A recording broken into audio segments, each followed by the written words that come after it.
Problem discuss कर लेते हैं हम लोग। Single plate with both side effective है ना। चलिए देखते हैं क्या क्या गिवन है। पहले देखो, a single plate clutch with both side effective has outer and inner diameter दिया गया है हमारे पास कितना 300 mm and 200 mm respectively. Clear है। तो चलो पहले गिवन लिख लो। तो देखो अभी हमने क्या देखा था कि जो इनर एंड आउटर को हम लोग किससे डिनोट किए थे, ये आपका R1 था और ये क्या था आपका R2 था, है ना। R1 R2 क्या है आपका एक्सटर्नल और इंटरनल डायमीटर। तो यहाँ पे क्या क्या दिया है आपका effective has outer and inner, यानी कि R1 दिया है आपका, इसको लिए D1 दिया गया है। D1 है आपका 300 mm और क्या दिया हुआ है D2 दिया गया है 200 mm। क्लियर। R1 R2 निकल जाएगा यहाँ से। अब देखो क्या है, the intensity of pressure at any point in the contact surface is not exceeded इतना। देखो इंटेंसिटी ऑफ प्रेशर जो दिया गया है वो नॉट एक्सीड करेगा कितने के 0.1 इंटू mm स्क्वायर, है ना, न्यूटन पर mm square. If the coefficient of friction यानी म्यू भी दिया गया है आपके पास, म्यू कितना दिया है 0.3। Clear. Determine the power transmitted, power निकालना है जब आपका स्पीड कितना रहे n इक्वल टू कितना दिया रहे आपके पास 2500 RPM। क्लियर है, यहाँ तक दिया है। तो अब देखो हमें क्या करना होगा कि हम लोग को पता है कि इंटेंसिटी ऑफ प्रेशर किस पे मैक्सिमम होगा। देखिए जो कि इनर रेडियस होगा वहाँ पे मैक्सिमम होगा, है ना। जो आपका मान के चलो ये फ्रिक्शन लाइनिंग था, तो इंटेंसिटी ऑफ प्रेशर अगर देखा जाए तो इस केस पे क्या होगा मैक्सिमम प्रेशर होगा। जो इनर रेडियस होगा उस पे क्या होता है कि जो मैक्सिमम प्रेशर आएगा, है ना। तो यहाँ पे लिख ले लो क्या, we know that intensity of pressure, we know that intensity of pressure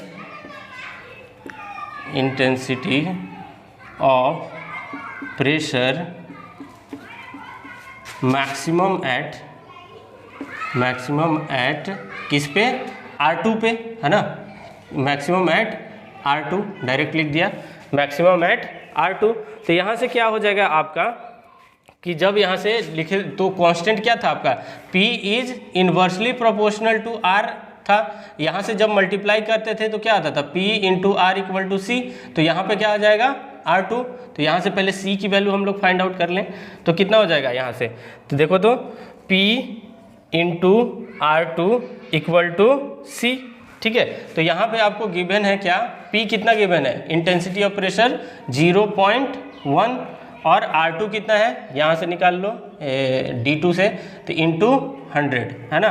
किस में आ गया न्यूटन पर mm स्क्वायर। इसको मल्टीप्लाई करोगे तो कितना हो जाएगा, यहाँ से कितना हो जाएगा 10 न्यूटन पर, ठीक है, न्यूटन पर mm स्क्वायर। यहाँ तक क्लियर है।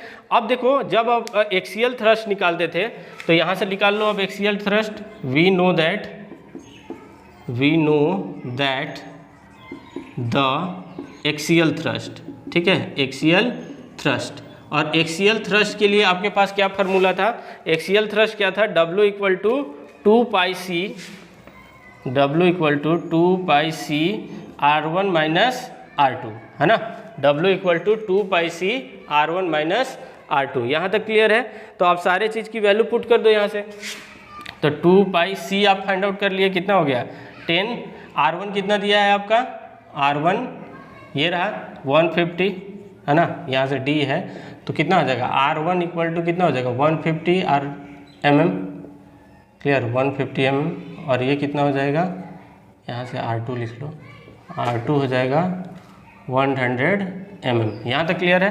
तो यहाँ से कितना हो जाएगा 100, ठीक है। तो इसको अगर आप सॉल्व कर रहे हो तो डायरेक्ट आंसर आ रहा है इसका 3142। इसको अगर सॉल्व करोगे तो यहाँ लिख दो 3142 क्या आएगा न्यूटन में। क्लियर है। तो यहाँ से आप लोग को क्या निकल गया, यहाँ से आपको आ गया एक्सियल थ्रस्ट। अगर आप मीन रेडियस की बात कर रहे थे तो यहाँ से अगर मैं मीन रेडियस लिखूँ, मीन रेडियस निकालोगे तो मीन रेडियस कितना हो जाएगा, यहाँ से R equal to R1 plus R2 upon 2, ठीक है, R1 प्लस R2 अपॉन 2। तो इसको अगर सॉल्व करोगे तो कितना आएगा R1 प्लस R2, तो R1 कितना है आपके पास 150 और R2 कितना है 100 अपॉन 2। ठीक है, इसको अगर आप सॉल्व करोगे तो आंसर है 0.125। 0.125 किस में आ रहा है, mm में आ रहा है। क्लियर। तो देखो हम लोग क्या क्या फाइंड आउट कर लिए, C फाइंड आउट हो गया, क्लियर है, ठीक है, C फाइंड आउट हो गया। अरे इसको सॉल्व करोगे तो ये किस में आ जाएगा, ये आ जाएगा मीटर में आ जाएगा, है ना। 0 पॉइंट किस में दिया गया है, हाँ मीटर में आ गया। ठीक है, इसको सॉल्व करोगे तो कितना हो जाएगा, ठीक है, मीटर में 125 आएगा, इसको हमने 1000 से डिवाइड कर दिए तो आ गया मीटर में। क्लियर है। तो अब देखो यहाँ से अगर टॉर्क निकाला जाए, ठीक है, टॉर्क के लिए फार्मूला क्या था, N mu W into R। ठीक है, तो यहाँ से टॉर्क निकालोगे, टॉर्क, तो टॉर्क कितना हो जाएगा N mu W into R। ठीक है, तो यहाँ से देखो आपके पास क्या क्या है, N पता है, N कितना होगा आपके यहाँ पे, कितना पेयर बन रहा है, एक ही पेयर है, तो N इक्वल टू क्या ले लेंगे यहाँ पे 2 ले लेंगे। ठीक है, पेयर कितना बन जाएगा यहाँ पे 2 है, R1 R2। तो इस कंसीडर में यहाँ पे देखो अगर यहाँ पे कोई भी चीज़ ना गिवन रहे, जैसे N पेयर नहीं दिया गया है, क्लियर है, पेयर तो यहाँ पे नहीं दिया गया, आ single plate clutch with the both effective outer diameter इतना 300 200। ठीक है, तो इसमें देखो पेयर नहीं दिया जाएगा, तो जनरली आप n की वैल्यू क्या लेके चलोगे, n इक्वल टू 2। ठीक है, अगर कोई भी पेयर नहीं दिया रहे तो यहाँ कितना लेके चलेंगे हम लोग, 2 लेके चलेंगे। ठीक है, बाकी सबका वैल्यू पुट कर दो यहाँ पे, तो यहाँ से 2 कितना दिया हुआ है, म्यू इक्वल टू 3 और W कितना निकाल लिया आप लोग 3142 इंटू R कितना है 0.125। ठीक है, तो यहाँ से टॉर्क की वैल्यू आ रही है, टॉर्क की वैल्यू आ रही है 235.65 और ये किस में आ जाएगा, न्यूटन में। क्लियर है, टॉर्क है तो न्यूटन मीटर में आ गया, ये किस में आ गया। एक चीज़ और, एक चीज़ ध्यान रखने वाली चीज़ बस इसमें यही है कि देखो n की वैल्यू अगर पेयर नहीं दिया रहे तो हमें क्या लेके चलना है, 2 लेके चलना है। ठीक है, अगर नंबर ऑफ पेयर, अगर मल्टीपल प्लेट क्लच की बात करेंगे तो वहाँ पे आप क्या लेके चलोगे, जितना नंबर ऑफ पेयर बनेगा वो वहाँ पे n की वैल्यू यहाँ पे लिख देंगे। ठीक है, तो देखो टॉर्क निकल गया, और क्या करना है, determine the power transmitted by the clutch at the speed of कितना है आपका, स्पीड ऑफ 2500 RPM। क्लियर। तो यहाँ से पावर ट्रांसमिशन कितना हो जाएगा, पावर क्या होता है, टॉर्क इंटू ओमेगा। ठीक है, तो यहाँ से लिखो, कहाँ लिख दूँ, ठीक है, इसको आप लोग अगर नोट डाउन करो तो यहाँ पे मिटा रहा हूँ, यहाँ लिखता हूँ। ठीक, तो यहाँ से लिखो पावर ट्रांसमिटेड। ठीक है, तो पावर ट्रांसमिटेड क्या होगा, पावर ट्रांसमिटेड क्या होता है आपका, टॉर्क इंटू ओमेगा। तो यहाँ से power equal to torque into omega. ठीक है, तो टॉर्क आपका कितना आया हुआ है, टॉर्क आपने निकाला है 235 और W की वैल्यू कितनी आई थी आपकी, तो ये ओमेगा है ना, तो ओमेगा यानी कि 2πn/60। तो यहाँ से टॉर्क देखो, ये तो क्या था, थ्रस्ट था, ये है आपका थ्रस्ट। ठीक है, जो कि आपने वहाँ यूज किया। ये क्या है, टॉर्क, टॉर्क क्या इतना निकाल लिए 235.65। ठीक है, और ओमेगा है तो ओमेगा कितना हो जाएगा आपका 2πn/60। तो इसको सॉल्व करोगे 235.65 इंटू वैल्यू पुट करो 2πn, n कितना कह रहा है 2500 पे, क्लियर, अपॉन 60। ठीक है, तो देखो इसको अगर आप सॉल्व कर रहे हो तो डायरेक्ट आंसर आ रहा है, पावर वाट में आएगा कितना, किलो वाट में आ रहा है।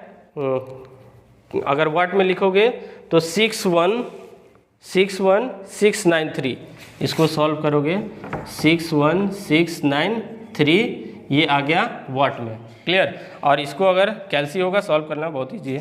ठीक, इसको अगर किलो वाट में कन्वर्ट करोगे तो कितना हो जाएगा 61.69 किलो वाट। क्लियर, ठीक है, चलो दोबारा समझ लो इस क्वेश्चन को, क्या है कि देखिए क्या लिखा हुआ था, a single plate clutch with both side effective है, दोनों साइड क्या है, ये इफेक्टिव है। तो उस केस में क्या है, n इक्वल टू 2, दोनों साइड बोल रहा है इफेक्टिव। तो इस तरीके से भी समझ लो कि अगर दोनों साइड इफेक्टिव है तो उस केस में हम लोग n की वैल्यू कितना लेके चल रहे हैं, 2 लेके चलेंगे। क्लियर?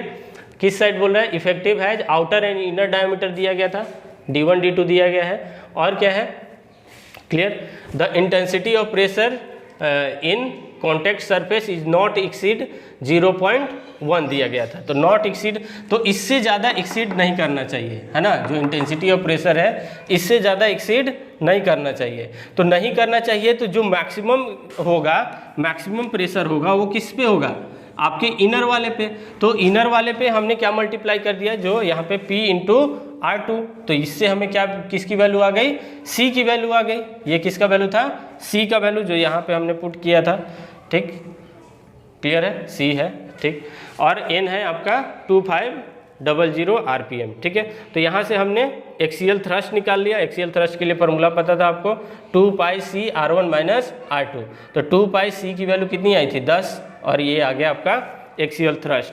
ठीक, उसके बाद टॉर्क निकालना था, तो n mu W into R, ये W थ्रस्ट है ना, ये क्या है आपका एंगुलर वेलोसिटी। ठीक, तो W क्या हो गया, ये जो T इंटू ओमेगा, ये क्या था, एंगुलर वेलोसिटी। ठीक, तो यहाँ पे सबकी वैल्यू पुट किए, टॉर्क आ गया, फिर यहाँ से पावर क्या होता है, T इंटू ओमेगा, तो ओमेगा क्या होगा, 2πn/60, इसको सॉल्व किए, कितना आ गया, 61693 ओमेगा। ठीक है, तो ये हो गया आपका किलोवाट में, फिर कन्वर्ट कर दिए।